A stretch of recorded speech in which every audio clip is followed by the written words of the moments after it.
مفتی صاحب آہستہ پڑھیں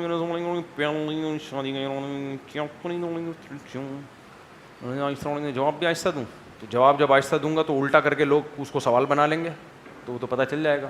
کیا خیال ہے بھائی؟ بات یہ ہے کہ جو شخص پہلے سے ارادہ ہو میں پکی ڈھکی دوسری شادی کروں گا, پکا ارادہ ہو, تو لڑکی والوں کو بتا دے میں کروں گا. ان کو دھوکے میں نہ رکھے, اندھیرے میں نہ رکھے. انہوں نے دینا ہوگا دے دیں گے, نہیں دینا ہوگا نہیں دیں گے. لالچ مت کرو. میرے سامنے ایسے لوگ آئے ہیں ان کا پہلے سے ارادہ تھا, تو میں نے کہا تم نے کسی لڑکی کو نکاح کا پیغام بھیجا ہوا ہے, تمہارا سے پہلے سے دوسری شادی کا ارادہ ہے, تو ان کو بتا دو. کہہ رہے میں بتاؤں گا تو وہ دیں گے ہی نہیں. میں نے کہا نہ دیں بھائی. وہ اگر کسی کمارے کو دینا چاہتے ہیں, وہ چاہتے ہیں کہ ہم نہیں چاہتے کہ ہمارے داماد دوسری کرے, تو آپ کیوں ان کو دھوکے میں رکھیں؟ یا تو کسی کا ارادہ ہی بعد میں ہوا ہو نا, وہ ایک الگ بات ہے. کسی کا ارادہ ہی بعد میں ہو, آپ کا تو پہلے سے ارادہ ہے. کہہ رہے نہیں بھی نہیں. میں نے کہا بھائی صاحب آپ کسی طلاق یافتہ سے کر لو, بیوہ سے کر لو. کہہ رہے نہیں نہیں نہیں نہیں میں نہیں کروں, کرنے شروع ہو گئے نا. پھر کی انہوں نے اسی کماری سے کی, پھر تھوڑے دن بعد کہ میں دوسری کروں گا, دو فسادات. میں نے کہا یار آپ کو بات یہ کہ یہ چاہتے ہیں 10 انگلیاں گھی میں ہوں ان کی. یہ غیر اخلاقی حرکت ہے, غیر شائستہ حرکت ہے. آپ کا جب پہلے سے ارادہ ہے آپ بتا دو. ویژنری بن کے یہ کام کرو, 2 نمبر بن کے ٹھرکی بن کے یہ کام مت کرو. 2-3 شادیاں اسی وجہ سے بدنام ہوتی ہیں کہ یہ کام شریف لوگ کر نہیں رہے ہیں, سنجیدہ لوگ کر نہیں رہے ہیں, یہ ٹھرکی لوگ کر رہے ہیں. یہ سارے کام دھوکے دے دے کے, جھوٹ بول بول کے یہ کام ہو رہے ہیں. تو کمپرومائز کرو. میں نے کہا یار طلاق یافتہ سے کر لو. کہہ رہے نہیں وہ بھائی طلاق یافتہ میں بھی تمہیں ایک سے ایک مل جائے گی, تمہیں پسند بھی آ جائے گی. بہت اچھی اچھی لڑکیاں طلاق والی بھی بیٹھی ہوئی ہیں, کم عمر بھی مل جائیں گی. نہیں جی میں نے کماری صحیح کرنی ہے. تو سارے مزے تم نے کمبختوں دنیا میں اڑانے ہیں, تو یہ نہیں ہو سکتا. اور میں نے کہا یہ بھی دماغ سے نکال دو. کماری کماری کا بھوت بھی نکال دو بھائی. بہت سی طلاق یافتہ کماری سے زیادہ اچھی ہوتی ہیں, بہت سی بیوہ کماری سے زیادہ اچھی ہوتی ہیں. اب ایک لڑکی جوان ہے, خوبصورت ہے, با اخلاق ہے, اس کا شوہر ایکسیڈنٹ میں ڈیتھ ہو گئی, تو کیا ہو گیا اگر وہ بیوہ ہو گئی ہے؟ اس سے کیا اس میں خرابی پیدا ہو گئی ہے؟ بلکہ وہ آپ کے ساتھ زیادہ اچھے رہے گی. اس کو ایک دھبا لگ چکا ہے بیچاری. دھبا تو نہیں کہنا چاہیے, سوسائٹی میں اس کو دھبا سمجھا جاتا ہے, صحابہ میں نہیں سمجھا جاتا تھا. ایک سوسائٹی میں جس کو ایک عیب سمجھا جاتا ہے, حقیقت میں کوئی عیب نہیں ہے.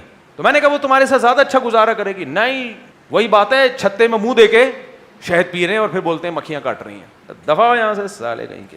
یہ بدنام کرتے ہیں شادیوں کو اور رسوا کرواتے ہیں اس فلسفے کو. غیرت مند بنو. کیا بنو؟ غیرت مند. شریف لوگوں کی طرح شادیاں کرو, عزت داروں کی طرح. لڑکیوں کو پٹانے کی کوشش مت کرو.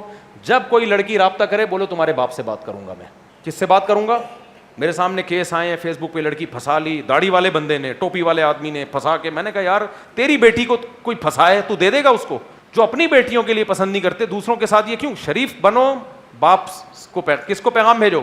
کہتے ہیں نہیں ہوگا. نہیں کوئی بات نہیں, دنیا مسافر خانہ ہے. نہیں ہوگی نا شادی, زیادہ زیادہ مر جائے گا نا, کوئی مسئلہ نہیں ہے. شریف آدمی مر جائے, عزت کے ساتھ چلا جائے, یہ زیادہ اچھا ہے. اور جانے کے بعد لوگ بول رہے ہیں فلاں کی پھنسایا تھا, فلاں کو لے کے بھاگا تھا اور فلاں سے آنکھ مٹکے کرتا تھا, تو یہ اچھی موت نہیں ہے. تو شریف لوگوں کی طرح نکاح کیا کرو, لڑکیوں کے باپوں کو پیغام بھیجا کرو اور عزت کے ساتھ. اور یہ چھپن چھپائی اور دھوکے اور 2 نمبریاں. اور یاد رکھو سچ میں ٹینشن ہوتی ہے وقتی, اس کے بعد سکون ہوتا ہے. جھوٹ میں وقتی سکون ہے, زندگی بھر ٹینشن. ہمارے ایک دوست تھے, پرانی بات ہے, کسی کو نہیں, ان کو بھی نہیں پتہ چلے گا ان کی بات ہو رہی ہے, وہ بہت کم بیان سنتے ہیں. انہوں نے ایسا ہی کیا. انہوں نے کیا کیا کہ وہ شادی کی, کوئی معاشقہ ہو گیا تھا. اب دوسری شادی کی ماں باپ کی مرضی سے, بتایا نہیں کسی کو تاکہ ماں باپ کو بھی پتہ نہ چلے, اور یہ ہو کہ بھائی میں پہلی شادی کر رہا ہوں.